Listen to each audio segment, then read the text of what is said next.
Hmm? Ah! You're listening to the Run for Your Lives podcast.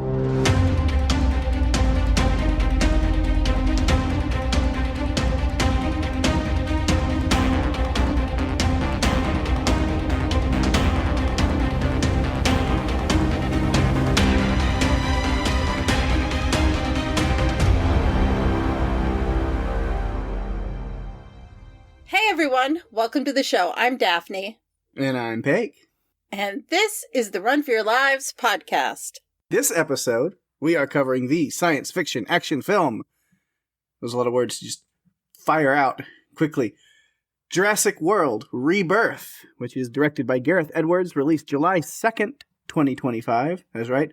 Earlier this year, or last year. That's right. Last year. It's 2026 now. Time moves forward. I forget that. It does. And we don't get to control the pace at which it moves forward, so we're just along for the ride. Yeah. It's been a lot longer than I thought it would be before we covered this movie, because we've done all the other Jurassic stuff, and we usually would hop right on it. We saw it when it came out in July, like the week after it hit theaters, together. I know. We were both together in person when we went to the theater and watched this movie, and then we just didn't cover it for the whole year. I don't know why. For whatever reason. I'm not sure why we didn't, because you're right. We usually jump right on whatever Jurassic film is coming out. We cover it, within probably 2 months, I think. We definitely cover it. Did not with this one. It was on the list, and then I kind of forgot about it for a little while. And then the Oscar nominations came around. Yeah, and it is nominated for Best in Visual Effects, just like The Last Bus that we covered a couple weeks ago. Same category. So that one and this one are up against each other in that category. So I know. Interesting. You know what? As much as I love The Lost Bus, I think the Distoris Rex is quite a formidable foe. I'm not sure what one's going to win. Probably neither. Honestly. Well, have you seen them all? All the ones that are up for that award? Yes. And who is your pick? Avatar. Of course it is. It's not my favorite movie out of the whole group, but it is, I think, the best visual effects, because that's all of that movie is visual effects. Well, I think the time should come that if it's all visual effects, that's kind of excessive. But that's my own personal opinion. Like, maybe if that's what it is, it's more of an animated type movie than actually a movie, like the others. Yeah, I guess. But it's also, it's all mocap, so it's still live action actors doing things. It's when you start, splitting hairs on that, you're like, yeah, that is... Yeah, I don't know. It's interesting. Well, if they want it to be considered a regular movie, then they need to start awarding Oscars for mocap. Just saying. For the actors that do it. Andy Serkis should be getting some Lifetime Achievement Award for his gifts and donations to the world of motion capture. Does motion capture count as stunt work? I don't think so. I think it is a separate thing. Yeah. Because I know stunt work is getting added. This year, 2026 Oscars, casting is a new category for this year. This will be the first year that has an Oscar. And then 2027 will be the year of best stunts in a film will be added. It will be the first year for that next year. So I'm intrigued by that one. It's because it's so different, because with casting, it's pretty much all movies that are already nominated in other categories, a lot of the Best Picture nominees, and so with stunts as a category for Oscars, I feel like that's going to actually add to my Death Race watch next year, because it's a whole different genre that's going to get a little bit more of a shine than it usually doesn't. I know. I'm kind of excited for that, because I feel like some of the disaster films that we cover could end up in that category just because of the way that they pull things off. So that does make me excited for that. It might increase the number of movies we can cover. Yeah. Before the Oscars next year, which I feel like we've been doing this, this is the third year we've been doing the Oscar stuff? Yeah. we've increased. Like this year, we're doing 4 of them, plus we did 2 already. Yeah, and we could have done 2 more. When we could have done 2 more. I mean, if really. we really wanted to spread it out. Yeah, if we really, there are more that we could have done. Just the season's ending before we could finish all of the nominees. So, yeah, maybe the timing next year will work out a little bit better. I think with the spacing of things, we might have a little more time to plan in those episodes so that we can do more of them. We'll have to see. Yeah. Well, we're going to kick this off the way that we always do with some production notes. It was filmed in Krabi, Thailand. It received an Oscar nomination for, as you said, Best Visual Effects. This is the first film since The Lost World Jurassic Park to get an Oscar nomination in any category at all. Gareth Edwards is no stranger to this podcast because we covered his 2014 film, Godzilla. And he did a film in 2010 called Monsters, which we have not covered, but it's one that we should cover. It's really good. I saw it way back when it first came out. He also did a Star Wars movie, Rogue One, a Star Wars story. Mm-hmm. Or as people still constantly spell it online for some reason, Rouge One. Rouge One. Mm-hmm. A blush story. Yes. I was trying to think really quickly, what, is it a bronzer story? Is it a makeup story? Yeah. So, David Koepp, who co-wrote Jurassic Park with Michael Crichton, and then wrote the script for The Lost World Jurassic Park, came back for this one. He originally turned it down. He was not planning to do it, but he got pulled back in once again to be part of this amazing franchise. The budget was $225 million. It grossed $869.1 million at the box office. It was 133 minutes long. Pake, give us the synopsis. All right.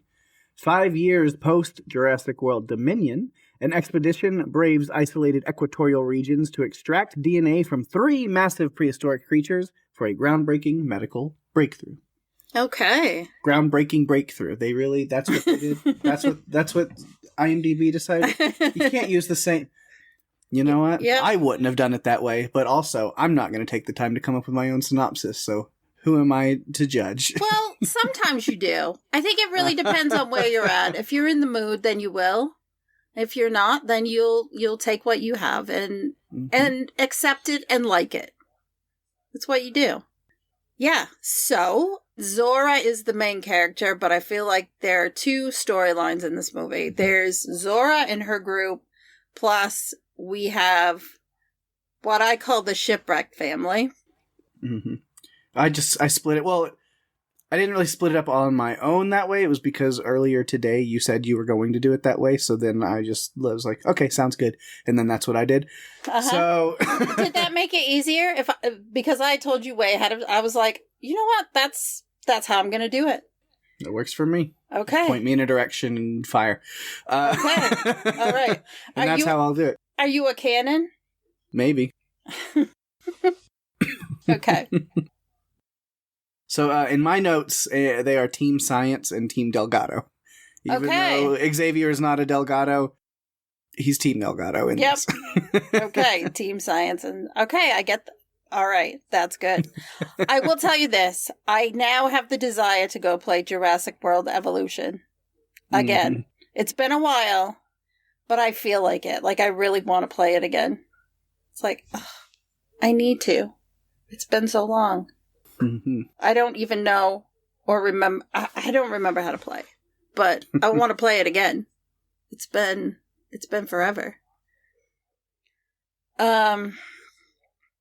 So a couple other things before we kick this off. Colin Trevorrow didn't want anything really to do with this one because he had already spent 9 years on the last trilogy, and so he was like, okay, I'm done.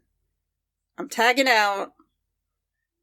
You know, someone else can pick up the mantle for this. And David Koepp did get pulled back in, but he really didn't want to at first because he thought, you know, what else is there for me? I've already done these other films. I was a consultant on the ones that I didn't write. What is there for me to do? But he liked the idea, I think, of revisiting this concept of humans in the dinosaur environment again, instead of dinosaurs in the human environment, which is what we were getting with Fallen Kingdom and the end of that trilogy. Alexander Desplat did the music for this one, and he is a 2-time Academy Award winning composer. He's got Golden Globes. He's definitely a great one to be involved with this one. And plus, he's a huge fan of John Williams, so I think he did it justice. This movie, we're finally getting Scarlett Johansson. And I say finally because she's been a fan of this franchise since she was a kid and she really wanted to be part of it. Even if she was a character they just brought in to kill off right away, she was like, I'll do it. Just bring me in. And some of the plot of this is from the second novel. Basically how InGen just kept fucking up with all of these things they were doing with the cloning and the mashing, basically, and the merging of DNA to create all these monsters. And that we really get to see in this, and we see it right at the beginning with a rapper. A rapper, Pake. Yeah, Kendrick Lamar. Yep. That kind of rapper? Not that kind of rapper. Oh. Although that's a great rapper to bring up. If you're going to bring up a rapper, that's a great rapper. Yeah.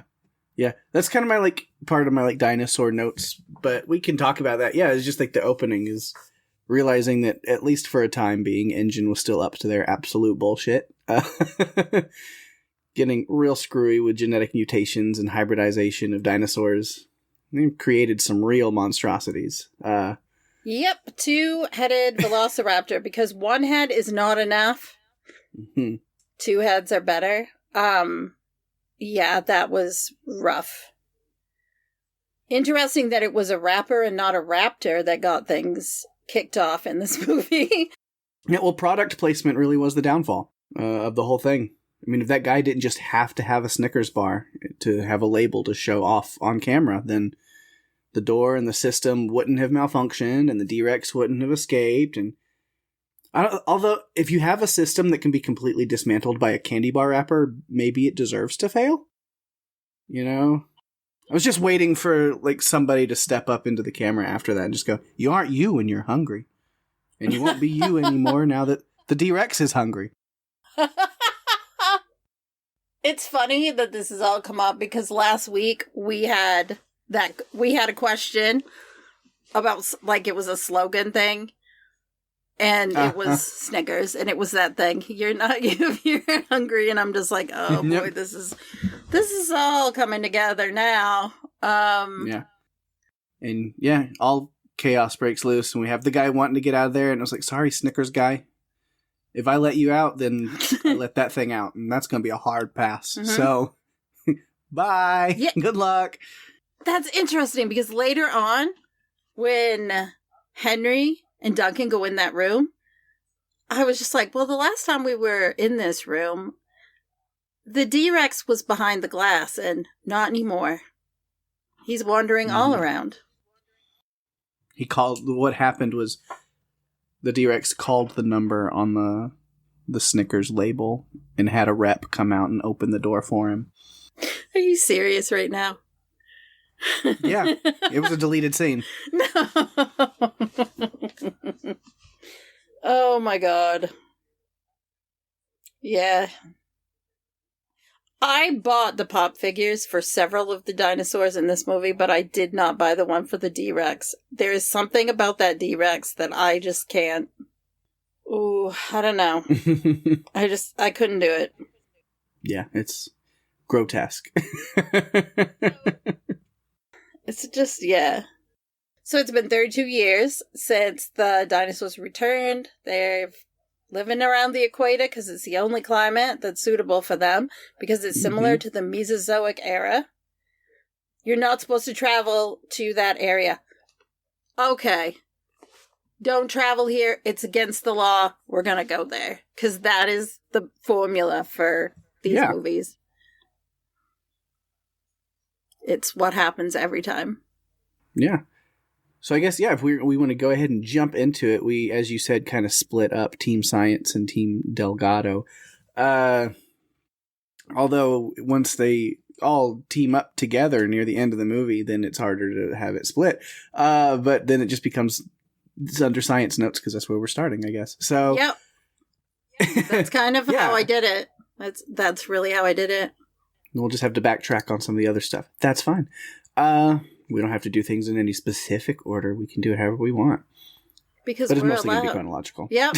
But yeah, as you mentioned, so this is after the events of Fallen Kingdom, Dominion. Dinosaurs are just a part of regular life, but to the point that most people are just pretty over it. Yep. They're painting over the murals. There's oh god. Who is it? What's his name? Bronco Bobby?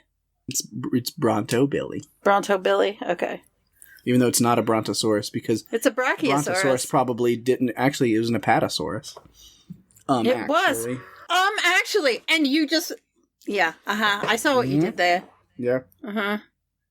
Actually, it was an Apatosaurus. Give me points, iffy. The radio said it was a Brachiosaur. Okay. And the person on the radio wrong. must have been wrong. Okay. Man, these dinosaurs have been here for this long now, and people still aren't learning what the difference is between No, things. they're not. How can they not know? I mean, they named him Bronto Billy, and Brontosaurus isn't even really a real dinosaur, I don't think. No. But growing up, I thought it was, because that is what was in my books. Like, we've talked about this before, the book at the doctor's office that made me crazy for dinosaurs. Yeah, he's having a hard time, because, as you mentioned, like, climate and disease have left most of the surviving dinosaurs living in this forbidden zone around the equator, because that's really the only way they can survive, and that's their place. Yeah. You can see why they would want to live there, because it seems like the climate it's an island very similar to Isla Nublar and Isla Sorna.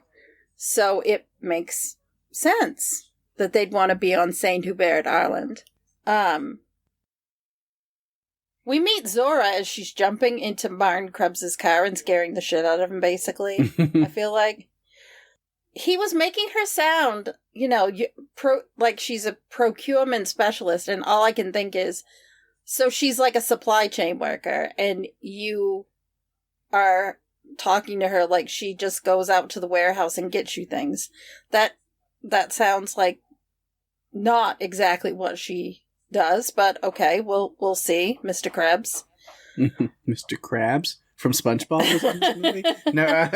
Honestly, I call him Krebs in all my notes. I mean, he has a first name, but I don't call him by his first name. It's not Oscar. No, it's not. Martin. Yes. He runs this pharmaceutical company, I think Parkergenics. I think it's said like once. Yes. Maybe twice. At the very beginning.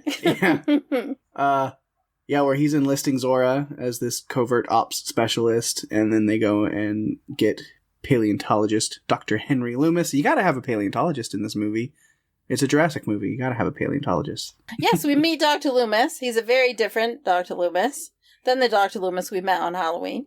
And as you said, Pake, yes, a Jurassic movie needs a paleontologist. It is the law. If you make a Jurassic movie and one of the characters isn't a paleontologist, you will go to jail. Yep. Absolutely. It's in the Constitution, I think. Yes. Our forefathers had the foresight. Yes, they did. So he's been kind of being a consultant with Parkergenics on paleocoronary health, which I'm just like, okay, this is a whole new subset of medicine. He didn't really seem like he thought he was going to go on an adventure. I feel like he was dealing with the closing down of his dinosaur exhibit with the beautiful "When Dinosaurs Roamed the Earth" banner. Yeah, it was kind of a undoing of the wonder of that original image, which was done on purpose because it was just like the way that you're left with that image in Jurassic Park, and then it was like, oh wow, this is more like getting a feeling of like what they're feeling, and like even just like the public is just kind of like, meh, whatever. Yeah. Like that's the whole idea of that. So I thought that was, well, there's a lot of great nods to the original Jurassic Park in this movie, and we'll talk about them. We will. He's disappointed, they're closing him down. I feel for him. I still think of dinosaurs with wonder and excitement just because I've always been kind of obsessed with them. Really? No, I didn't know that. Yeah. You can't see, but behind me there are a number of Jurassic World and Jurassic Park figures. You've never mentioned how much you love it before. I'm surprised. Yeah, I know. It's the world's best kept secret. Yeah. So Dr. Loomis is definitely involved here because he's got to be able to point out things and know their patterns and where they're going to be and be able to make sure to ID specific dinosaurs because they need the DNA from very specific dinosaurs from very specific dinosaurs to create this drug that combats and prevents heart disease. You get this explanation. Loomis says, like, we need DNA from the biggest dinosaurs because bigger heart, better health, something. Also, we need one sea dinosaur, one land one, and one air one. The largest of each dinosaur of those kinds because we got to make the plot of the movie more interesting and make us do more action stuff. And there's really no any other concrete reason more than that, but we're just going to go with it. Yeah, I found that kind of bizarre just because why does it have to be that way? It doesn't make sense to me, but no. Again, they just use the rule of because that's what the script says. And all I could think is, okay, that means we're going to get to see some great dinosaurs, and really, truly, that's all I cared about.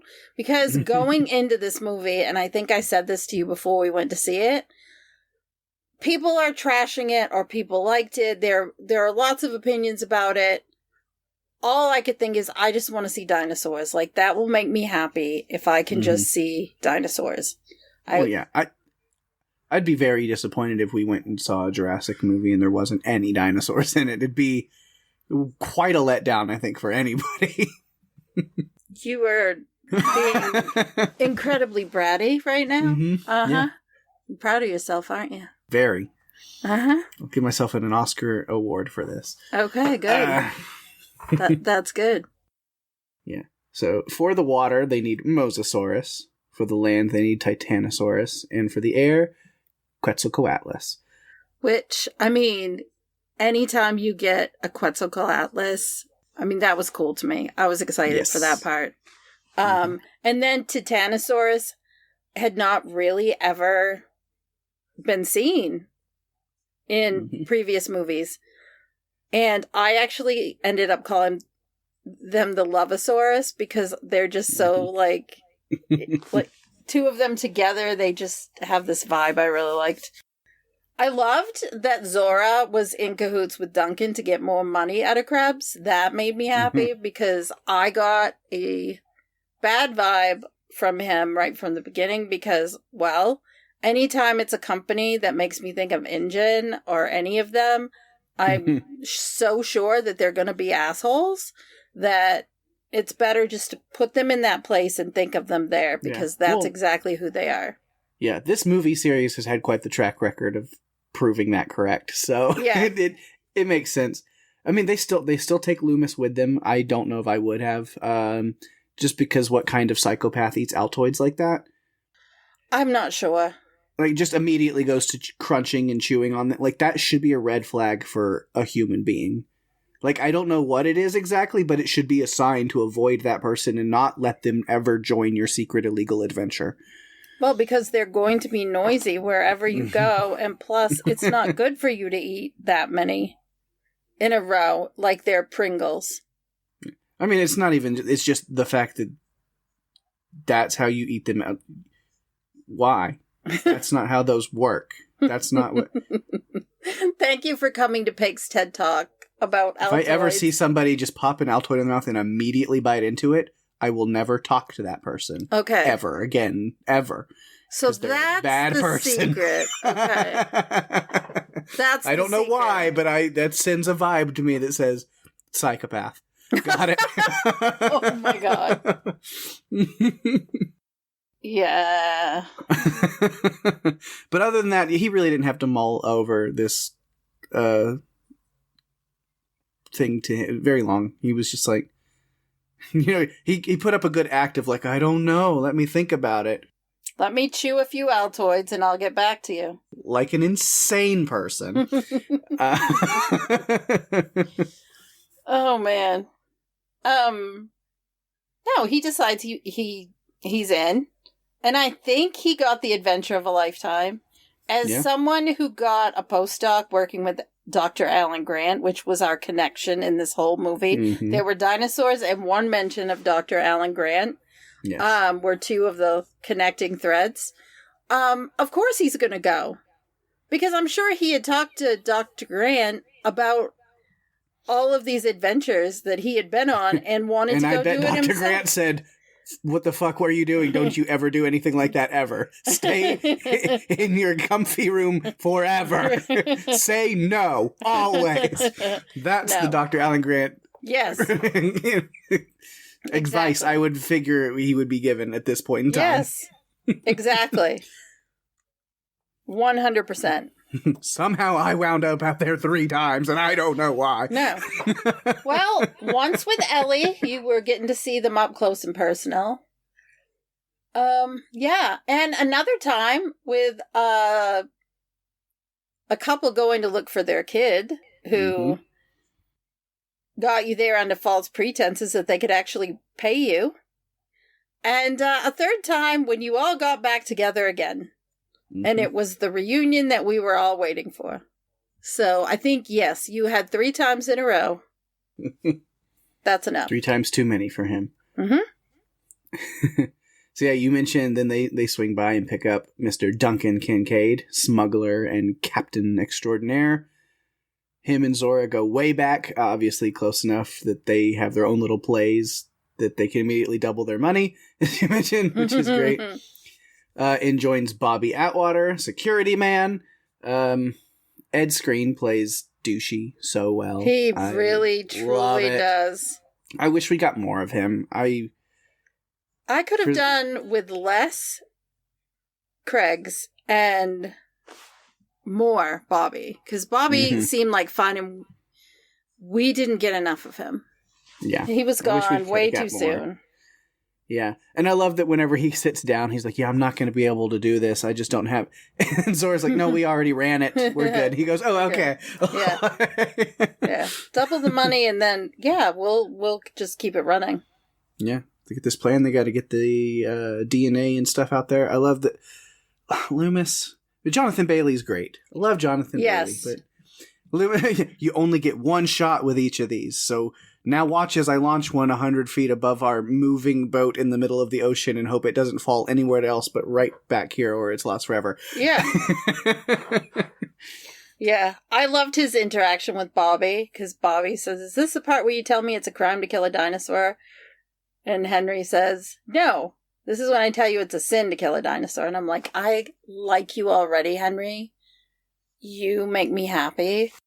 You respect the dinosaurs. And so many people don't in these movies. And so I connected with him right away. Yeah. I did love that device, though, that they're using to get the samples where they shoot it in, it sucks in the DNA material or the liquids or the DNA sample, whatever. And then it pops off, flies in the air, and then comes down with a little parachute. That is kind of cool. It was fun. Yeah. Zora and Duncan, as I mentioned, definitely go way back. They have this professional history that goes way back, but they also are reunited here, and you see like they haven't seen each other in a little while, so they're bonding over more recent tragedy and trauma. Zora's talking about she just lost her mother, and it sounds like her partner on missions. And then Duncan has just separated from his wife, it sounds like after the death of his son. So, this job could finally be a chance for both of them to get out of the craziness, finally. It's enough of a payday that, like, we can hang it up and stop putting ourselves in these positions where it's just like we're not there for anybody. And then also, because of, on paper, what they're doing is collecting DNA that can be used for drugs that could save people's lives, they're also possibly like, hey, we can do something meaningful and helpful in this as well. So, two birds. Let's go out with a great one. But Henry, aka Loomis, has a heart, and you can tell that he sees the bigger picture and sees these companies as making tons of money, and not everyone's going to be able to afford the medications that are going to be able to help someone. And so he kind of alludes to that a little bit. Science is for all of us, not just some of us. Exactly. And Zora, she listens to it, but it doesn't really get under her skin yet at that point. Yeah. He has probably seen this Martin Krebs type enough to be like, because what he says, like, what if we didn't? It's like, what? It's like, what if we didn't give this over to a pharmaceutical company that will make a life-saving drug and then price it so that 99% of people can't even afford to use it? Yeah. It is a really great thought. Exactly. And I wish I could say, honestly, that, oh, no, medication in the world is cheap and we can all get what we need to survive and treat diseases. No, I wish I could say it was that we do, but no, that's not how it works. Sometimes these drugs are priced out of it, and people who need them don't get them because of it. Yeah, I like Zora and Henry's conversations, them talking. So what are you? A mercenary? Situational security and reaction. Oh, so yes, a mercenary. Mm-hmm. She's tough. Like, I really like the way that Scarlett Johansson played her as tough, but you could tell that there was something more underneath. Like, she's obviously still really bothered by losing her partner. Yeah. Because there are points throughout this movie where things happen and she is affected by it, because it's like she's just getting reminded again and again about loss. And missing her own mother's funeral because of a mission she was on, I think, didn't help the situation. Mm-hmm. You live so much more of an exciting life. What do you mean? I've never even been shot at. There's still time. Yep. Plenty of time. But he wasn't shot at. So no. That's good. Chased. Mm-hmm. But, and we'll talk about the Delgados and stuff more specifically. But we have hopped over to them, seen what happened to them. So Reuben, the father there, his SOS is picked up by Duncan. So they then decide to do some search and rescue against the wishes of Atwater and Krebs. But like I mentioned, Duncan and Zora did talk about being good people, doing good things. So they kind of shared this look, and it was like, okay, yeah, like money says we just expect somebody else to take care of it and we just go do our job. But if we're trying to do this job to become better people, then we should probably start with taking a break from the job to be better people. Mm-hmm. And I love that moment between Krebs and Duncan where he says, it's my charter, and he says, it's my boat. Yes! For me, that was the Jaws line of this movie. It's my boat. Not, you're gonna need a bigger boat. It's my boat. I liked that. Mm-hmm. I liked the assertiveness of the way that Mahershala Ali, said that line. Yeah. It's like, yes. Yeah, and they go get the family, and everything's great. It's all good.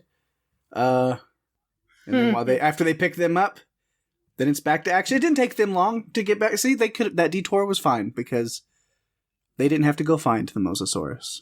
He says it found them. It definitely did. It had some friends too. Yeah. Get that DNA. The visual of Zora dangling over the side with the Mosasaurus eyeing her from right under the surface. And then it snapping up at her a couple times while Henry's pulling her up. I got to give props to that. That was very cool, intense, and well done. I'm like, okay. Visual effects. Yes. Action. Yes. There were some great visual effects, above. From above, especially. Mm-hmm. And then even some underwater ones that I was just like, oh, I really like this. I like the way that they're doing it. Yeah. They're in my notes, so we'll talk about them when we get there. Cool. Yeah, so 1 rocket syringe down, 2 to go. And that's where that conversation about science for all and not for some comes from. Yes. And also, Xavier, who we haven't talked about yet, does, for me, one of the best things is him talking about Krebs weirding him out. I'm like, okay, you're smart, boy. You seem to, at this point in the movie, be a pain in the ass, but you do have a brain, and you are perceptive to the situation. This guy's creeping me out. Yep. It's great. I'm like, yeah, that's what a typical teenager would probably say. For sure.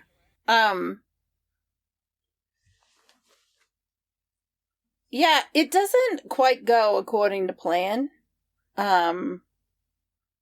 With going back, I don't know how to talk about this without talking about the family, because I feel like at this point they really get into it, so I feel like we have to talk about it. I mean, not too much. I'll say to differentiate is, we have the Spinosaurus, the Spinosaurs that also show up, and then, Bobby Atwater gets taken out, which the Spinosaurs were called. They're different than the Spinosaurus that we see in Jurassic Park 3. It's still considered a Spinosaurus. It's not like a different kind of Spinosaur. It's not like a Baryonyx or something. But it's still a Spinosaurus, but a version that is more, if this is a word, I think they went for paleontologically accurate. Smaller and more aquatic, more water-based than the Spinosaurus that we get in JP3. But yeah, like I said, Ed Skrein as Bobby Atwater was not with us for a long time. Nope. But, he couldn't hang on. No. He was trigger happy and wanted to shoot some Spinosaurs, so they had to take him out. Yeah. And with it, one of their big weapons. I mean, they really had that one big weapon, and with him went the weapon. Yeah. And so they had nothing else after that. Yeah. Little guns here and there, but...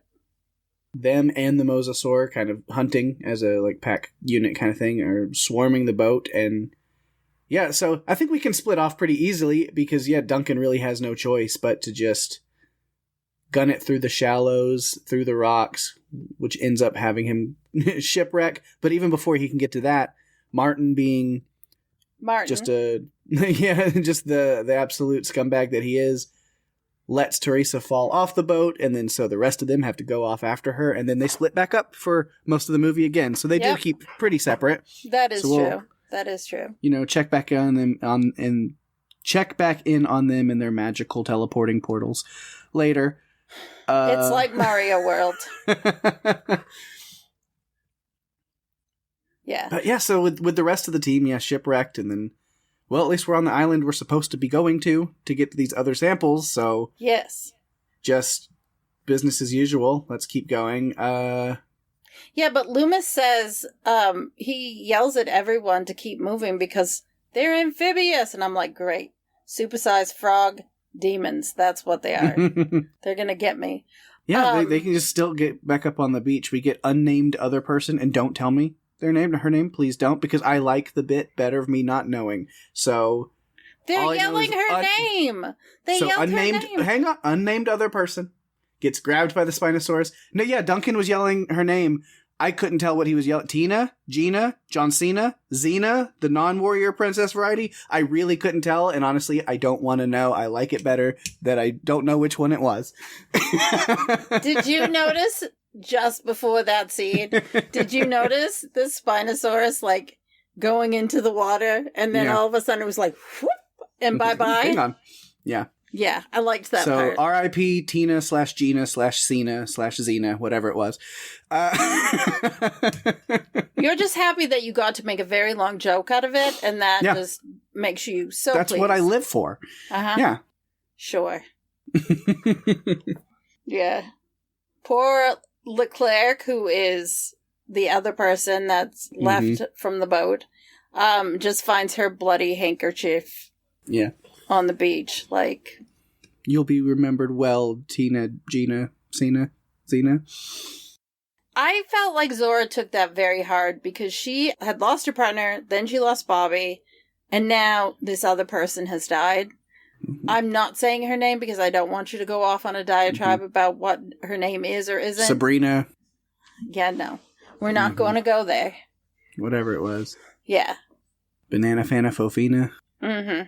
So I feel like Zora she looked upset, like shocked to deal with another person dying in front of her. And I think the thing is, it's a mission. And it's hard for her because it just brings everything all back. Yeah. With losing her partner, because it was recent and she's, you can tell that it bothers her. They must go on forward. Now, Martin does picks this time to reveal what this island is. Mm-hmm. As the engine test island where they made all these genetic abomination dinos. And they're just running around out here, all willy-nilly. But don't worry, because the Titanosaurus and the Quetzalcoatlus that we want, those are still pure genetics for some reason, so the movie plot's not threatened. Okay, thank God. Thank God. That's important. He does have another little conversation with Loomis about... Basically, they were trying to engineer entertainment by crossbreeding all these dinosaurs and them being malformed and hard to look at. And so they were left there to wander around. And, Loomis questions, why were they not humanely euthanized?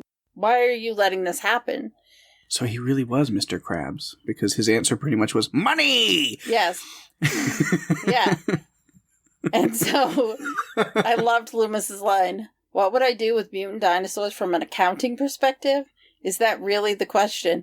Because basically, Krebs is saying, okay, we left them here because we can put them on a spreadsheet as like development or some sort of like, I can't remember the exact word he used, but it was basically investment, like R&D, research and development. And you can tell that Loomis is bothered. I mean, what does Martin Krebs do that doesn't bother someone? Everything he does bothers people. Yeah, at least he doesn't crunch Altoids, but... No. At least not that we know of. Yeah. The official stance of Run for Your Lives on crunching Altoids immediately when you put them in your mouth is that you don't do that. Because it makes Peg think you're a psychopath. Mm-hmm. Not just think, no. Now, luckily, they're not fully stranded on this island. Zora does have a backup plan. If they do go radio silent, then a helicopter will show up at a very specific place, at a very specific time, for a very specific short period, and then leave. And that seems extremely poorly planned and could easily be made more helpful, but that wouldn't be as thrilling, so we can't do that. Yeah, we can't do that. We're not able to do that at this time. Thank you, and have a nice day. That seemed incredibly specific to me. Yeah. It's like, okay, how do you know you're going to be able to get over there? I don't know. But I like that she had a backup plan. At least somebody did, because we all know that Krebs is good for nothing. Mm-hmm. Yeah. And then we get the Dr. Alan Grant name drop, as you mentioned. Loomis was a student of his. And Henry is also quite the realist. We get this conversation between him and Krebs. Intelligence isn't an important adaptive trait to the survival of a species. We learn, as a realist, really, he doesn't have a whole lot of hope for the longevity of the human race, and I don't think he's wrong. You know what? He wants to die in a very specific place so that he can be fossilized. Like, that is his thought, and I've never heard that in my life. No one has ever said, I want to die and be a fossil. Mm-hmm. But he is a paleontologist, so it's not off-brand. It fits. I mean, for all we know, Dr. Alan Grant has the same dream. We don't know. I mean, he never mentioned it. It was never, spoken about. Probably never occurred to anyone to speak about it. Dr. Alan Grant's dream is just, if I get to choose how I go, it's as far as humanly possible away from any dinosaurs, ever. But he loved dinosaurs, right? Like, that was his thing. I think he's had his fill. For enough of a lifetime. He's done with them now, I think. Well, we did. Okay, so this past week, I asked in our group chat, if there was a Jurassic Park, would you go? Mm-hmm. And I think my answer was, well, I've watched the documentaries and I know what risks are involved, so obviously I'm still going. Yeah. Exactly. I still want to go to Kualoa Ranch, where they filmed the movies. Every once in a while, stories will come up on my timeline, and I'm just like, I really want to go to Hawaii. I want to go and see that. I do. It'd be really fun. I think it's like a bucket list item. Like, I really want to do it. Do it. Then Martin gets a gun from a random dead pilot, so that's awesome. That also is a thing that happens. Yep. Not something that we wanted to happen, but he gets one. Mm-hmm. He's basically telling Zora a different version of the story, that Teresa, you know, he tried to save her, basically. Mm-hmm. And I love that Zora says that, yeah, if her story's different than yours, then he can rejoin the food chain, meaning she'll just put him in front of something that wants to eat. And there are plenty of dinosaurs at her disposal, so that works. Plenty. They continue on their journey. Next stop, more DNA. And they go to the tall grass, which... I know. Not usually a good idea. No. And again, callbacks to the earlier movies, because we just saw velociraptors on screen right before this scene, so they really wanted that bait and switch to work there. But luckily, what's found in the grass instead is this beautiful Titanosaurus herd. Oh, the Lovosaurus. That's what I'm calling it. How things that ginormous are not just seen at all until they stand up, the world will never know. I mean, to be fair, that grass does almost come up all the way to their shins. Uh-huh.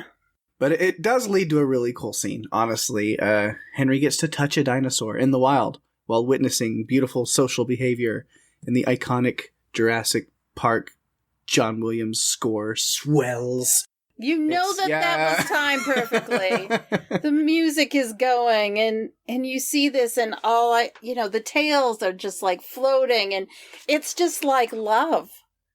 It's like two of them just together and with their necks kind of wrapped around each other, and it was just beautiful. And I think this, for me, is when I notice Zora, and I feel like she's starting to appreciate the dinosaurs a little bit more, maybe because this is an herbivore and not going to try to eat her. So I thought, okay, maybe that. And then we had to go on to the next one. Yes, Team Science has one more DNA sample to gather, the Quetzalcoatlus. And Henry makes a good point where they're like, wait, so we're rappelling down this cliffside to find a nest and do an egg?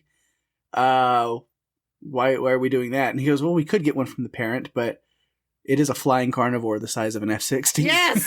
It's like, absolutely. Valid. Absolutely. I mean, be my guest if you want to walk up to that thing and just poke it with a needle, but no. I'm going to avoid that. Would not do that. No. Yeah. So definitely it is not. rappelling time. And they find the nest. It's in this cliffside temple, which is really cool. Really cool, like set design there. Easy. Except no, because enter Quetzy. Yes. Q, the queen. Mm-hmm. Mama or Daddy Q is not happy that someone's been sitting in her bed. Yeah. It's maybe the most intense sequence in the movie to me. Even more than the T-Rex, perhaps, which was just before this in the movie. It's just a lot of tension here. The ropes whipping around, the syringe clattering. The most horrifying death in the whole movie to me. Oh, yeah. Is Leclerc. I mean, dude's just swallowed whole by a giant bird. I don't want to think about that at all. No, thank you, no. And I mean, he basically saved Loomis's life by distracting the Quetzalcoatlus. I honestly was calling it Q the whole time. Yes, of course. So basically, that was a good impression, Peg. Good job. So yeah, Leclerc just distracts him and ends up paying the ultimate price, giving up his life. And yeah. They get it, and the team miraculously makes it down the cliffside. Henry somehow survives the fall thanks to some leaves in a shallow river. That was suspension of disbelief for me, Yeah. okay? I mean, I don't know. Oh, only that? No. We've seen it. Not the other, 50 things I've already pointed out very sarcastically. Honestly, we've seen it in cartoons, though, right? Right. Bump on one tree limb, bump on another tree limb, all the way to the bottom. And, of course, to me, it was very cartoonish. Is this scientifically accurate? Could he really survive that? Trust me, I've watched enough Roadrunner and Coyote to know he's okay. He's going to be okay. Yeah. I've done my research. Yeah. It's really interesting, though, when Loomis and Zora are in the temple, this is when she kind of says, well, what's the alternative? Yeah. And that's when he says making it open and free forever, when it's all of us, not some of us. And this is me watching Zora start to realize from spending time with Krebs and her time that she's spending now with Loomis, that she's starting to look at things differently. Plus, it doesn't hurt that, or help, that Krebs earlier is telling her, this is a drug that could have saved your mother's life. Mm. You know, I think it's all starting to click in her head. And I think she sees the big heart that Loomis has and how gentle he is and caring for these creatures who could stomp on him and kill him at any minute. Right. And I guess indestructible he is now too. After that fall. Plot the black armor. and red compies are really cool that are down there at the bottom. I did like those. Yeah, there was a moment earlier when Krebs was getting the gun that I was pretty sure I was hoping that the compies would come and take care of him like they did Dieter in the Lost World. I'm like, come on. Just do it. Bring it. I'm ready. That's kind of even, we'll go back to them and we'll talk about that scene even where Xavier has to take a piss break. And it was again, not a good idea. That's why we don't do that. That's a really bad idea. Yeah. But again, a callback. Ask kind of Dieter, callback. what happens when you do that? Yeah. Not good. You can't ask Dieter because he's dead. No. He's gone.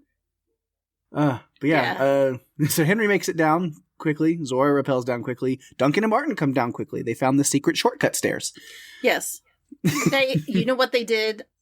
I looked into it, Pake. There was a bookcase, and they moved a book, and it opened a passageway. Yeah. That's what it was. This island is a giant escape room, honestly. It is. And they figured that one out. Yeah, it has its own gas station. Come on. I mean, what doesn't it have? Right. And then the DNA vial just gently floats down with them as well, so we're all good. Except for Leclerc, that one got. But we're just going to, pretend that didn't happen. We're going to move on. Another person lost on the mission. Uh-huh. And then really the next time we really focus on this group is after Team Delgado has showed up at the lab, the station, the kind of...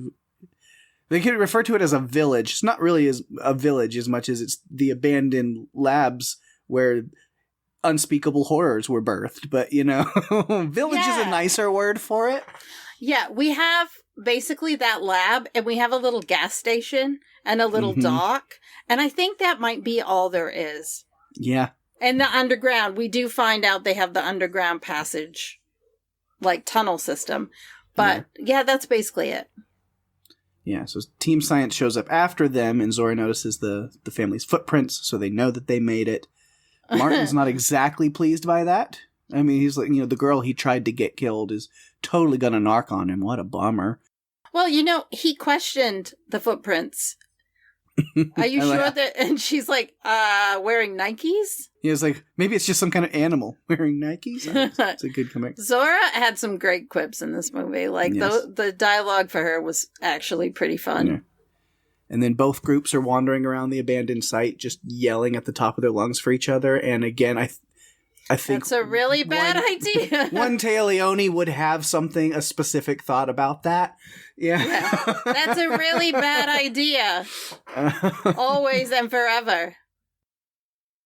But yeah, they come back together and kind of separate again. Teresa seeing Martin not happy. Just a quick tip for anybody listening. Any guy calling a girl or a woman hysterical, that's the bad guy. Just a little hint for you. Just take that, if you will, put it in your pocket. Keep it for a rainy day when you might need it. I loved that she said, "No, I'm not hysterical. I'm homicidal." And I was just like, let her take him down, please. But he had that stupid gun, so it wasn't very smart. No, that gun was not an intelligent gun. No. So everyone's together. Let's wait on the helicopter. Easy, right? Yeah. Sure. Definitely easy to wait for the helicopter. Yeah. About that. Yeah, never mind. Mutadons, as they're called. Yes. Yeah, never mind. Not easy. You're right. We saw one earlier, but it's in a scene that we haven't talked about yet. But the Mutadons. Every time I think of Muto, and the one in the tank with two heads. Oh, that was just man. I just felt sad that they were in those, like, they merged those, they created these mutations and they were just put in, it just made me very sad that they were even created. Like, that's just very sad. Yeah. But yeah, the Mutos, I can't think of that without thinking of Godzilla. Yeah. There's so many times I just wanted to write Muto instead of Mutad. Yes. Yeah. Because, it's very it's similar. All I can think of. And so in half my notes, they are written as Muto because I just gave up. Like, no, it's a Muto. I mean, kind of. It resembles them in some ways, I guess. Classic series of unfortunate events situation. Selfish asshole Krebs takes off in a vehicle. We get a Mutadon jumping down into the tunnels after the Delgados. The rescue helicopter gets murderated by a D-Rex. I guess he just didn't like the way it tasted. That was so bizarre because 1 second you see the helicopter coming towards them, and the next second there was this, it seemed like fog kind of glossed things over. And then all you see is it's in his mouth and and he's chomping down and he throws it and it blows up. Holding it like a turkey leg at a state fair. Yep, absolutely. Was not letting anyone else have a bite. One of the funniest things, though, I have to tell you, I thought I was going to die. When Krebs is in the vehicle and it's saying, "Caution, pedestrian ahead," and it's like an ankylosaurus in front of him. And then it does it again and it was Distortus. And that's when I was just like, yep, death by Distortus. A perfect end to the asshole. But not before a warm handoff of the samples. Yeah. And so with that done, they get to the dock. They got the boat. And then another classic callback to the first movie. I said there's a lot of those. There's even more we haven't talked about. But Duncan with the flare. Oh, yeah. Loved it. So he's leading the D-Rex away from the others while they get the escape boat. And in a twist of the usual trope, he survives off screen. Although it seems like he wouldn't. Yeah. He must have, and this is I'm referencing something that's in my other section of notes that I wrote first chronologically, but now it's coming second because of the way we split things up. But he must have found a teleportation portal. And the Delgados know more about those. I'll talk about that. Yes, but they are incredibly helpful. They are. You just never know. You know what? It's like that in Westeros. Like getting across the sea like that. Varys was known for popping around. I think he just flew on a broom somehow. Maybe. Well, Duncan, he couldn't let another kid die. Like, I think he was thinking about his son and watching Bella be in harm's way.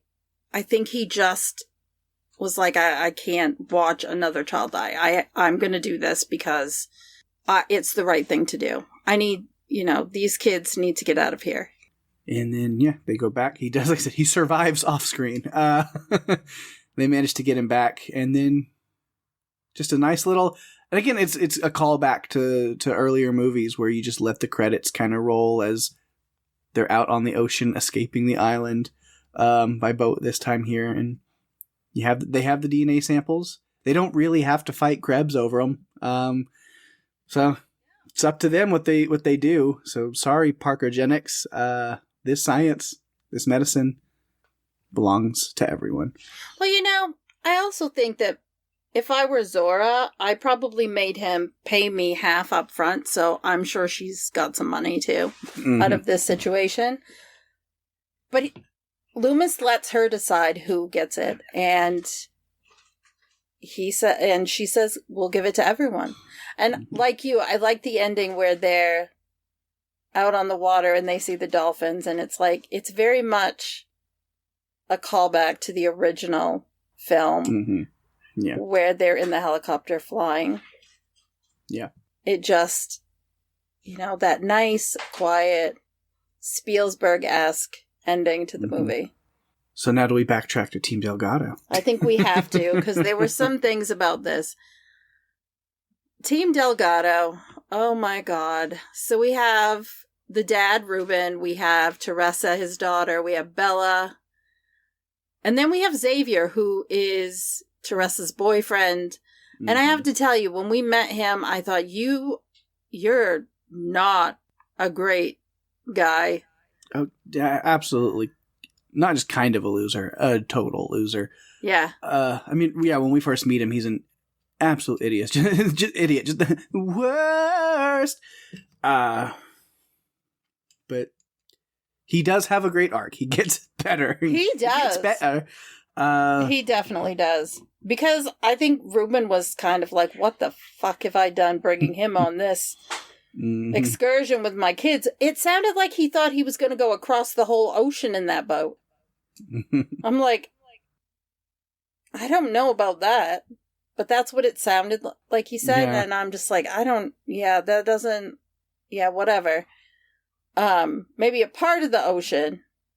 But not, I'm not sure where you think you're going. Or why you would think about doing it in a place that's close to one of those islands. Like, why would you do that? If you want to keep your kids safe. But Xavier doesn't want to take his turn at the wheel because they're doing it in shifts. And Ruben is tired, and so is Teresa. And they have to do it in shifts in order to not drift off wherever. Like, someone has to kind of steer while they're going. And he's just like not having anything to do with it. You can tell he's pretty lazy. And you don't have to worry about who's taking shift on that boat, because that boat doesn't last much longer. Nope, does so he gets overturned by old Mosey. And that Mosasaurus looked different than the Mosasaurus that was in Jurassic World. Like, the coloring on it was different. And I kind of liked it. I thought, okay, this is a little bit different than what we're used to. But, okay, it's different. And they see the fins. That's when we first get to see the Spinosaurus. Yeah. Because we see those fins. And they notice the fins. And then the Mosasaurus kind of knocks the boat over. Which just shows you the kind of tag team approach that they're using. Yeah. Like, they're working together. I don't know if they divvy up the bodies at the end of the day and, does the Mosasaurus save some so they can have a snack too? Or, how does this little partnership work? Commission, okay. All right. Yeah. So, at the very least, Xavier is able to grab the emergency bag with the radio. Yeah. Which I didn't think he was going to get, because he seemed like... Honestly, I thought he might die.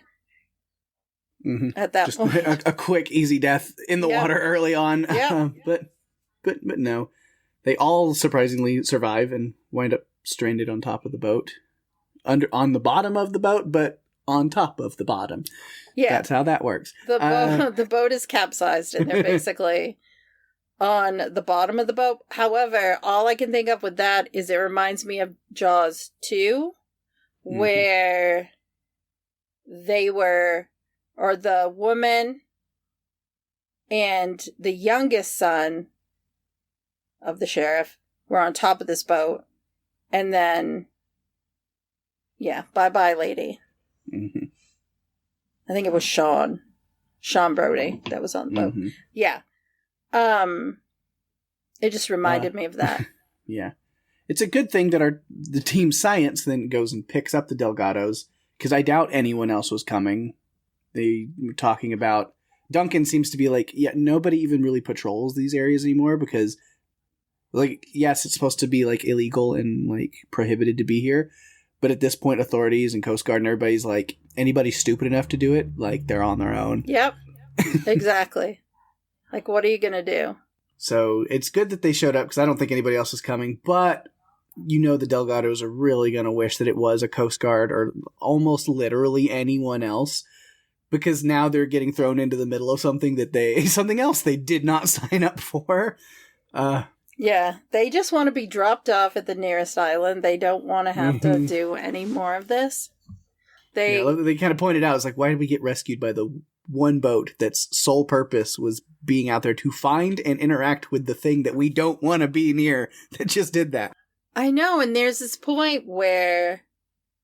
when the boat is first, like, capsized and whatever, where Ruben is talking with Teresa, and Bella says, what if it's a thing we don't want it to be, or what is it? Yeah, like, they were alluding to the fact, what if it's a dinosaur that did this to us? And you can tell that Bella's afraid of him. He goes, it's not, and then immediately shoots a look at Teresa like, it definitely is. It's like, okay, you're saying something with your mouth and something different with your eyes. Because looking at your daughter, for sure. Yeah. So they're on this adventure now, too, and that's where we get, we talked about Duncan taking the boat through the rocks in the shallows because the Mosasaurus can't follow. Beaches the ship, but before that, as we talk about Teresa falling over because Martin allows her to fall so he can protect himself because she goes to call in like a mayday, like call in help for somebody to come get them. He doesn't want anyone to come help them. He doesn't want to alert the authorities that they're out there. Because they're not supposed to be out there, but also he doesn't want anybody knowing what they're doing out there because he has to be the first to do it because money. Yep, always. This is where we first get to see Xavier stepping up because he did not delay. As soon as they said she had fallen overboard, he was in the water going after her. Yeah. Say what you will about him, but he immediately dove in right after her. So there's nothing there but loyalty and honor. Yeah. And Ruben calls that out and thanks him for that. And then Ruben and Isabella going right after. And then that's where Teresa and Xavier... and even the others, they must have found a teleportation portal or something back in the water, because somehow they got to the coves of the island before the fast-moving boat got there. They jumped off of. Yeah, that was another suspension of disbelief. I don't know how that works, but that's thinking with portals. Yep. And then luckily, Ruben and Bella also found the same magical portal, so the family reunites. They're very useful things to find around this island. Yeah. I'm surprised they didn't focus more on them, because that's crucial.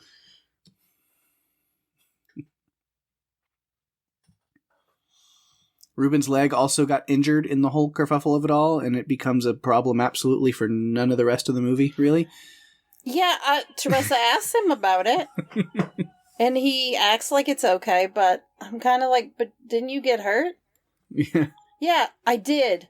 But they decided after I got hurt that it wasn't as bad because it was going to make things difficult, so we just let it go.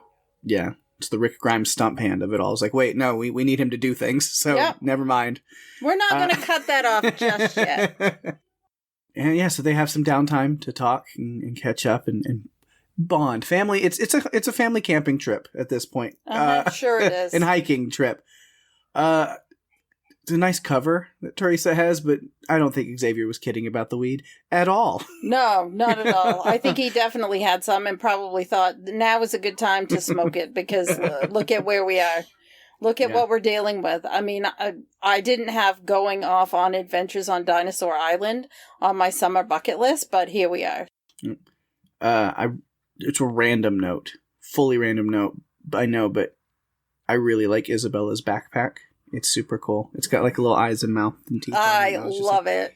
It's a cool backpack. I really like that. Yeah. We get a lot of Xavier. He does have like a good character arc of like becoming stronger and more like thoughtful and capable, but he also plays idiot comic relief through a lot of the movie. So too. necessary, right? Like, I feel like we need it. Yeah. Let's do this.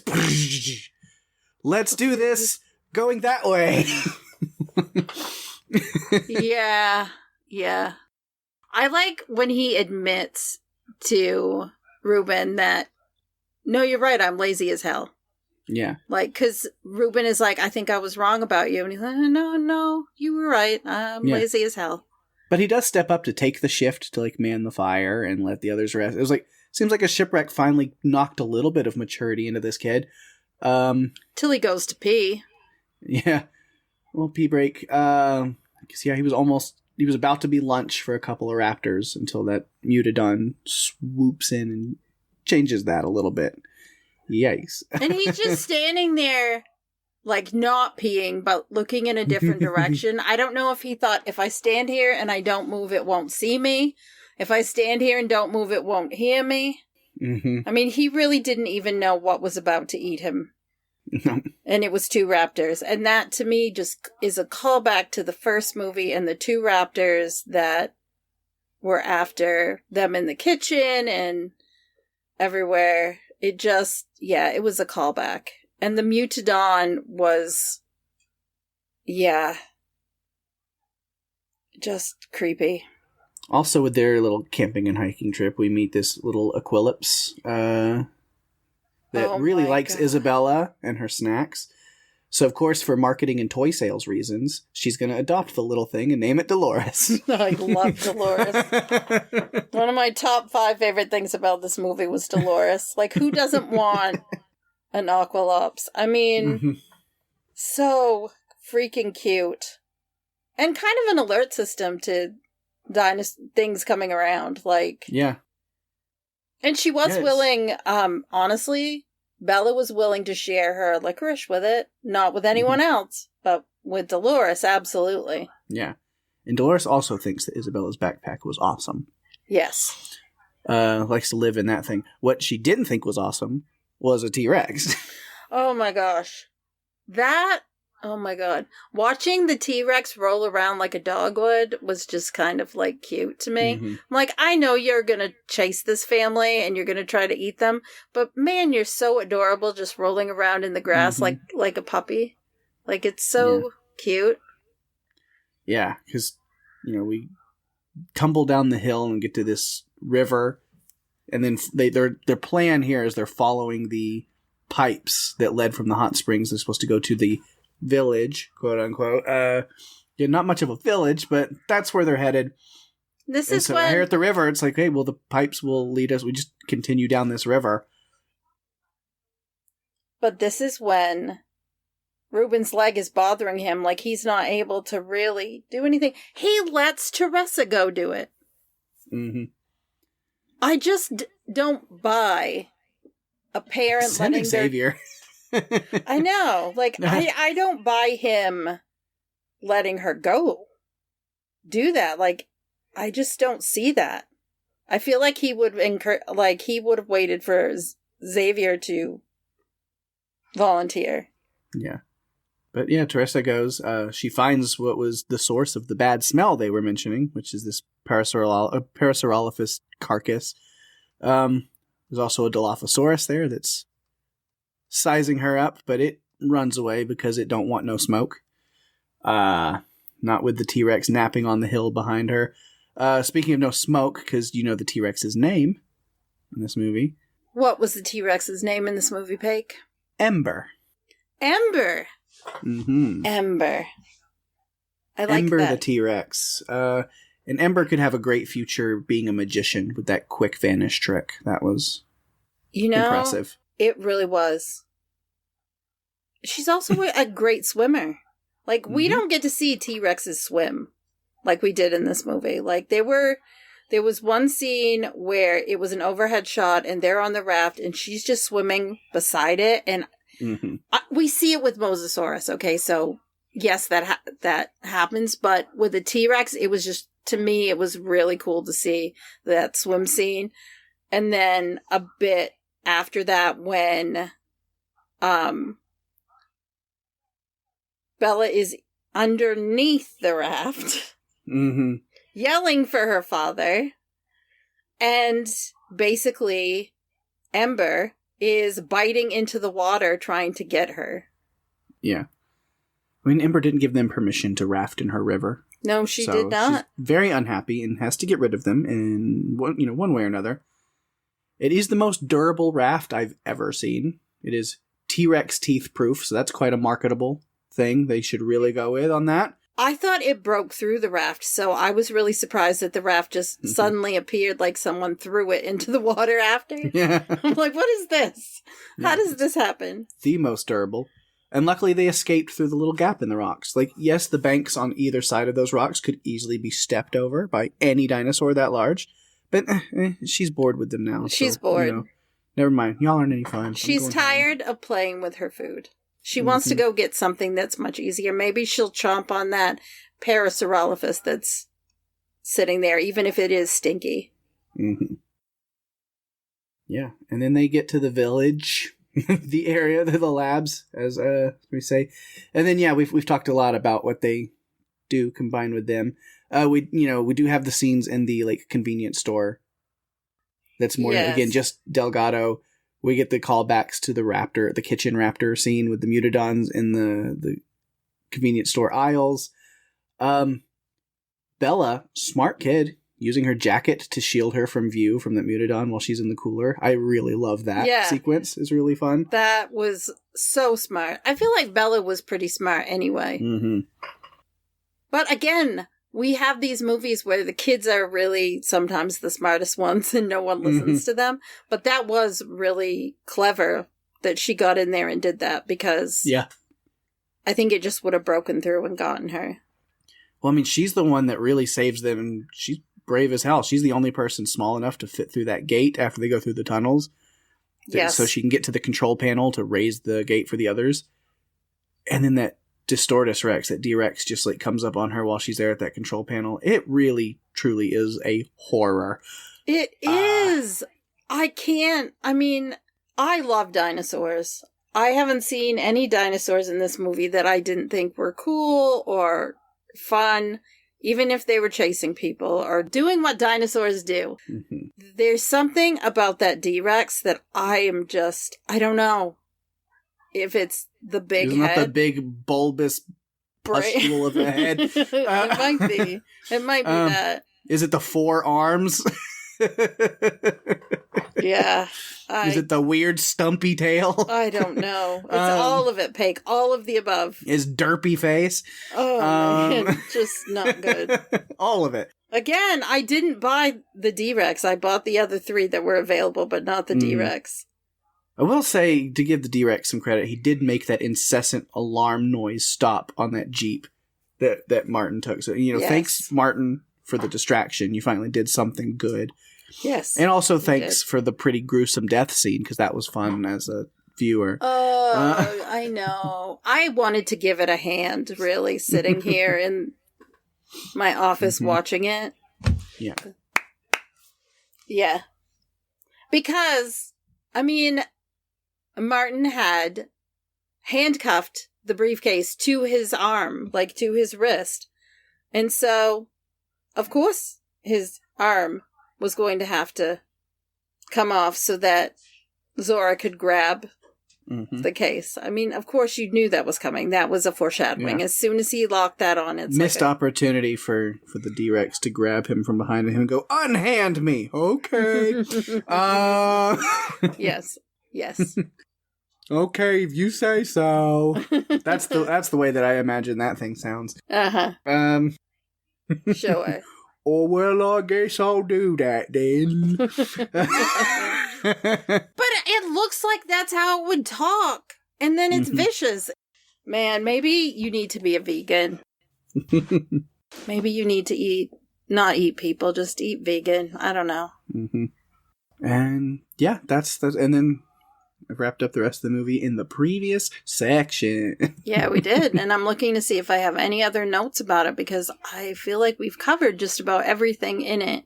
I only have one other note, and it's the thing that I've done on every Jurassic movie we've ever covered, ever. I'm so excited for this. I did not do this because I know that you do it, and so I'm going to let you do what you do. Mm-hmm. You going to do your other ones first, or no? Yeah, let me...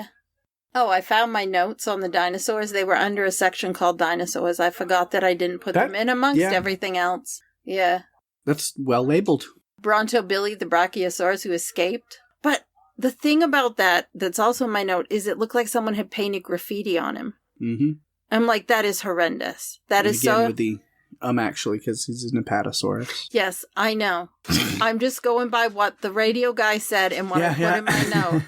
Are you honestly becoming more of a dinosaur nerd than me? Because I don't know if that's possible. I mean, it's not like that I would have necessarily recognized it. It's just because that's in my dinosaurs of the movie notes that I'm about to do.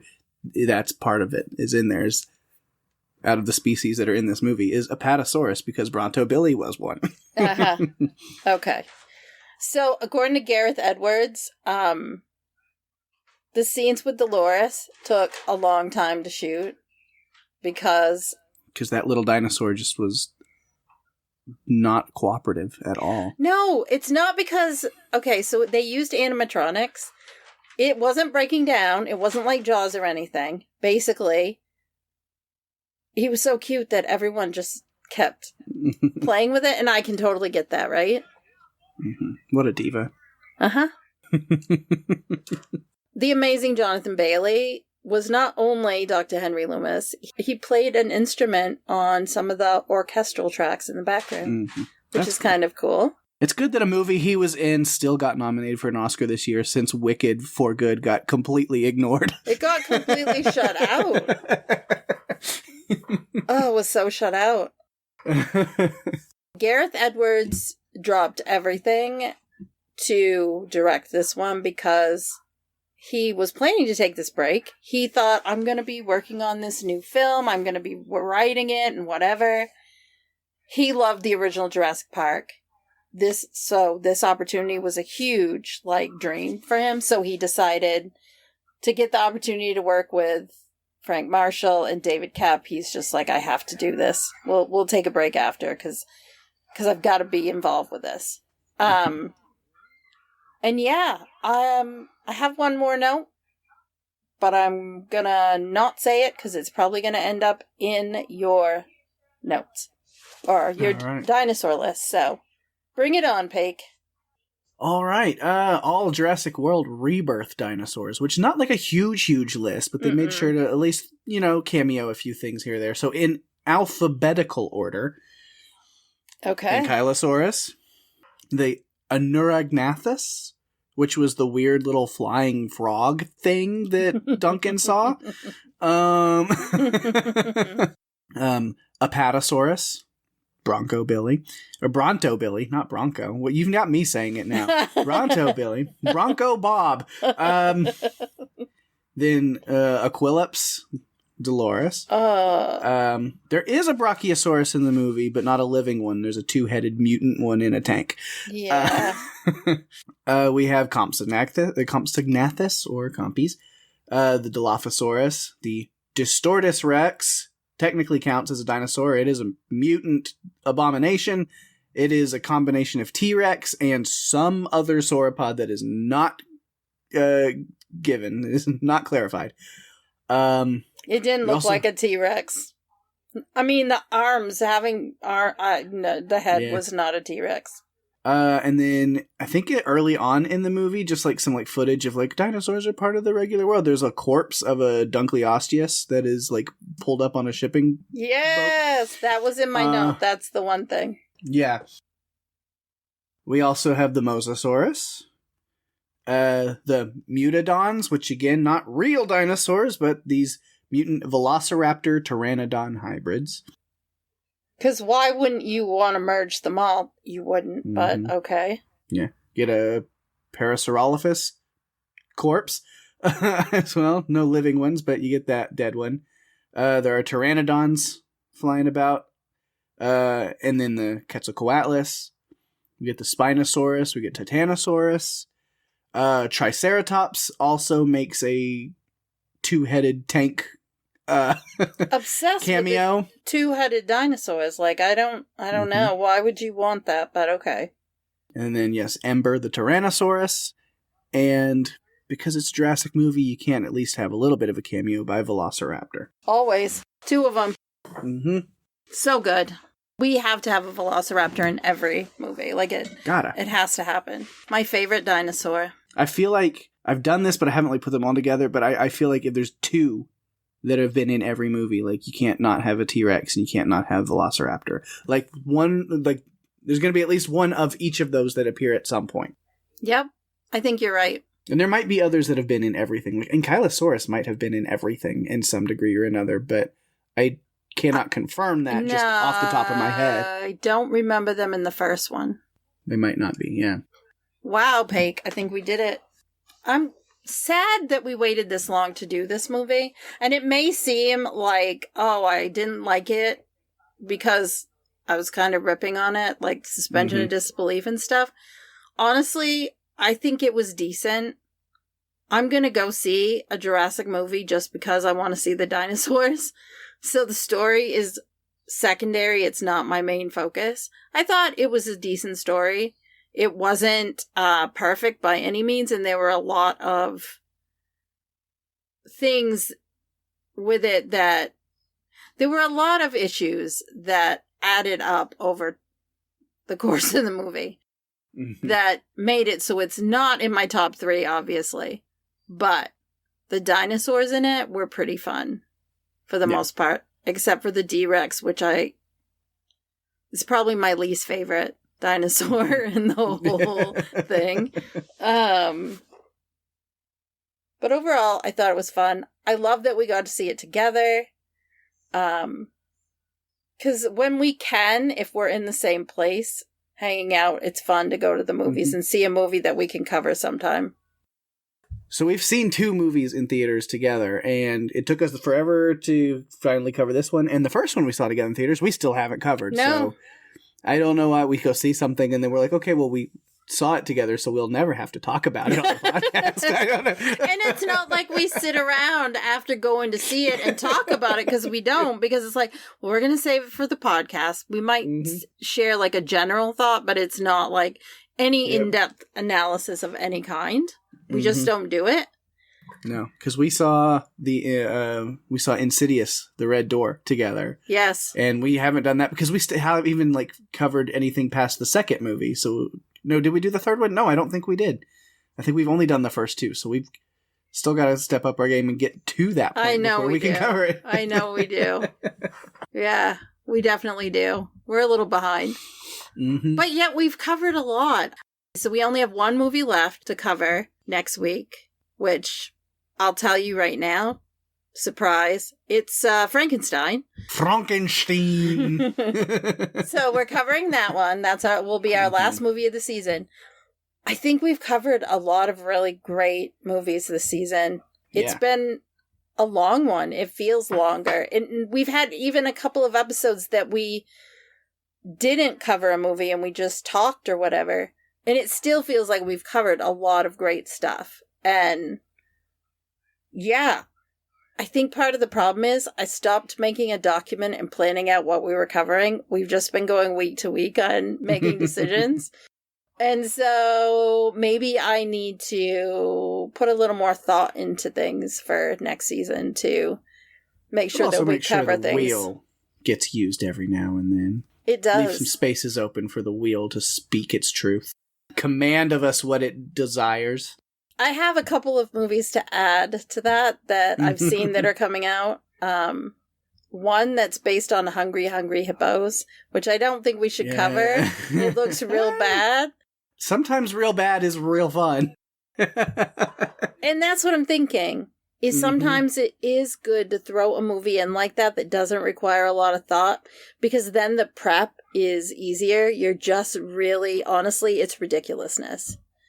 I did see something the other day, and it's not true, but it was someone saying that they were doing a Tucker and Dale versus Evil sequel, and I wish. Okay, so I got excited for a couple of minutes because I'm like, oh my God. But then what I always do, what is the source of this? Then I go Google it because this is the world we live in. We have to Google to find out if something's real. Because and even Google you can't trust because now it has the AI overview. Yep. That is like the first thing that pops up on Google, and that thing just lies straight to your face also, so... Yep. So I have to dig in and find out, okay, is this real? Like the Hungry Hippos one, I went and looked to find out if it was actually happening because I'm like, this can't be real. Well, it is. But you have to dig in and find out if something is actually factual or if it's just AI garbage that's been generated because people love making up fake posters for things. And AI has gotten better to the point where it's not misspelling everything all the time, so you can't like see a misspelling and realize, okay, that's fake. You mean the new Tremors movie starring Kevin and Barklin isn't real? Exactly. Exactly.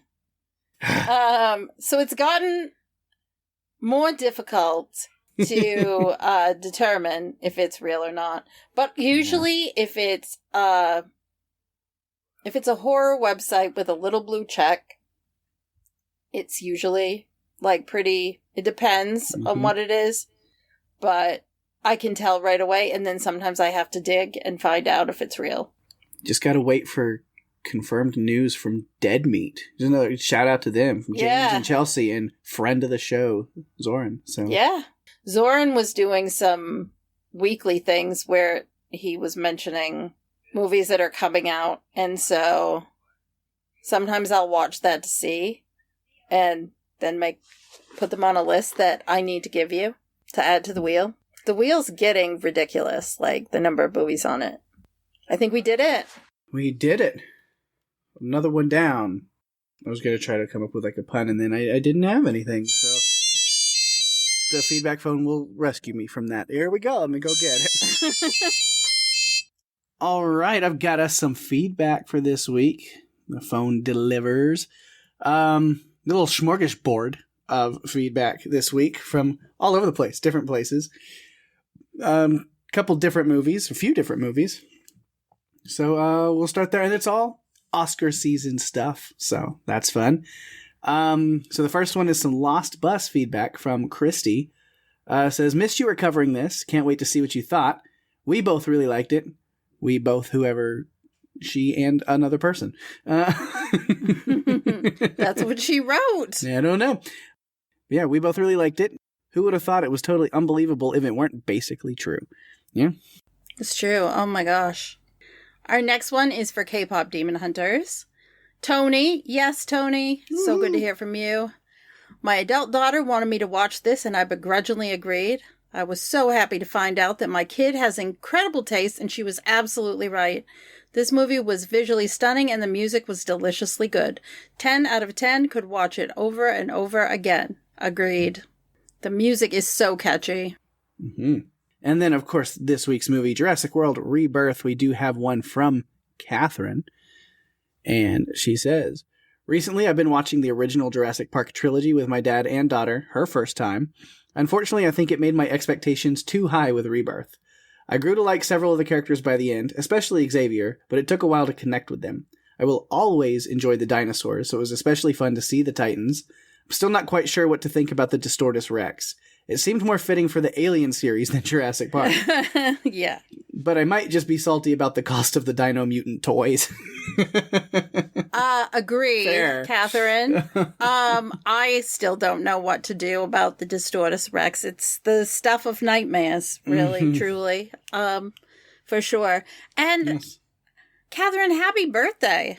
Yeah. I know birthday. You had a birthday this week, so happy birthday. You can leave us feedback on Discord. We are part of the Podcastica Discord server. We have a channel on there. So pop on, say hello, find us, leave your feedback there. Or you can find us on Facebook and Instagram at Run For Your Lives Podcast. You can email us at runforyourlivespodcast@gmail.com. Or you can always go to runforyourlivespodcast.com for all the links you'll ever need. If you are enjoying the show, tell your friends. We are available on all the podcast players, including Apple, Spotify, YouTube, and more. If you feel so inclined, give us a review on Apple Podcasts, as that is the best way to share the love and get us out there even more. We really appreciate it. Absolutely, we do. And of course, speaking of sharing the love, gotta give those shout outs to things going on in the Podcastica universe around us and beyond. A lot of great podcast stuff for you to check out. Of course, over on the Cast of Us, taking a little break from the rewatch right now, as Walking Dead star Andrew Lincoln has a new show that he was just recently in. There's a show called Cold Water, and so Lucy and Jason got together to cover that entire first season of that show that has been released. Just kind of all in one, kind of look over it, talk about it, check it out. So if you've watched that or are interested in checking out Andrew Lincoln post Walking Dead, definitely check out Cold Water and then Lucy and Jason's coverage over on the Cast of Us. And then on Wax Episodic, Jason and Karen are breaking into Severance over there, starting with season 1. Going to be watching through the show. So yeah, if you've been wanting some Severance coverage or needing an excuse to finally start watching it, now's your chance. Get in on it. Check out Severance and then the coverage over on Wax Episodic.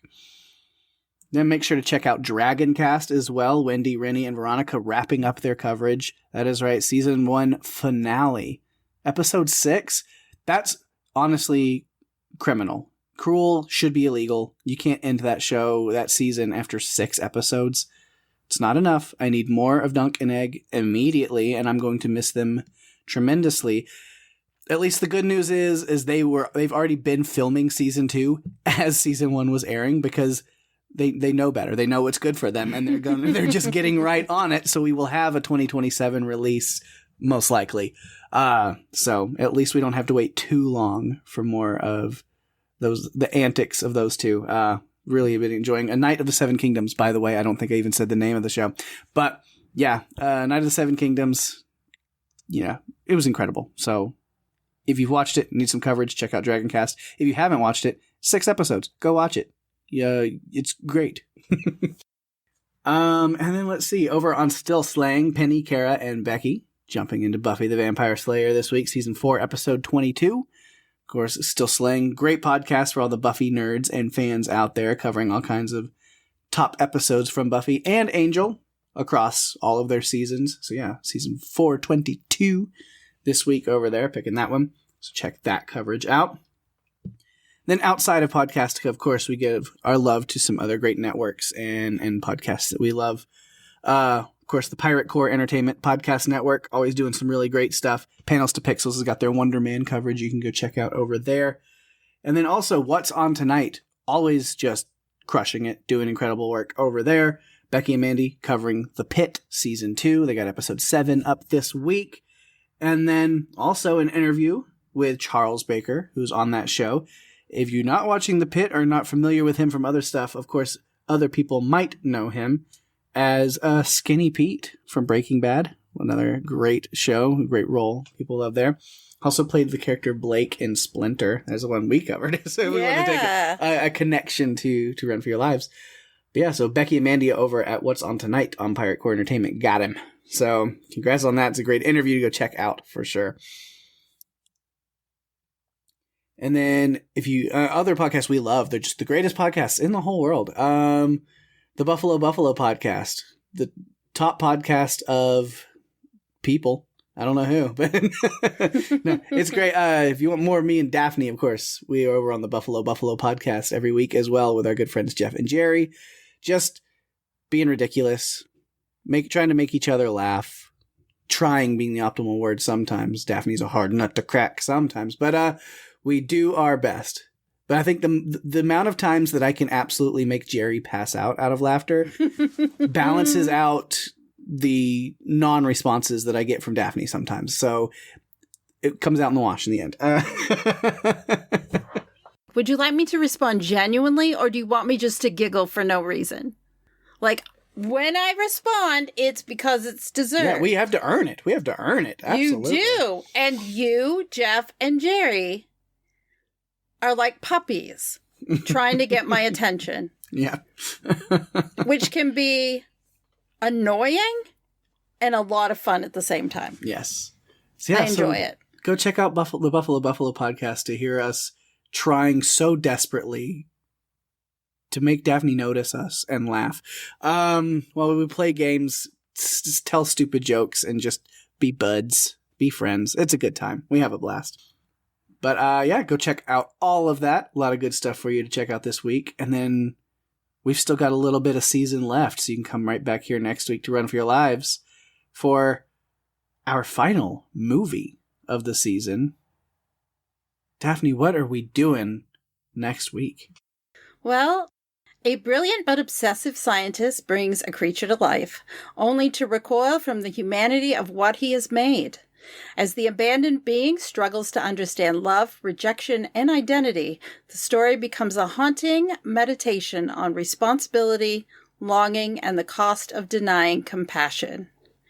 In our final movie of Season 10 of Run for Your Lives, we are covering Guillermo del Toro's 2025 Oscar-nominated film, Frankenstein. Yeah.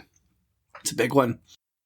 Yes. And I had not seen it prior to us recording, so it was my first watch. Yeah. And it's one that I think I even watched early as Oscar prep before nominations came out, and I've been dying to rewatch it and cover it since I first watched it. So it was a long time coming. I was excited to get to do that. So next week, you finally get to hear me nerd out on it. Yep. Pake's going to be here by himself. It's going to be a monologue. Just kidding. Well, that brings us to the end of another fun episode. I'm always happy when we get to talk about dinosaurs. Mm-hmm. Thanks, everyone, for listening. I'm Daphne. And I'm Pake. And if you have to run, you better run for your lives. Bye-bye.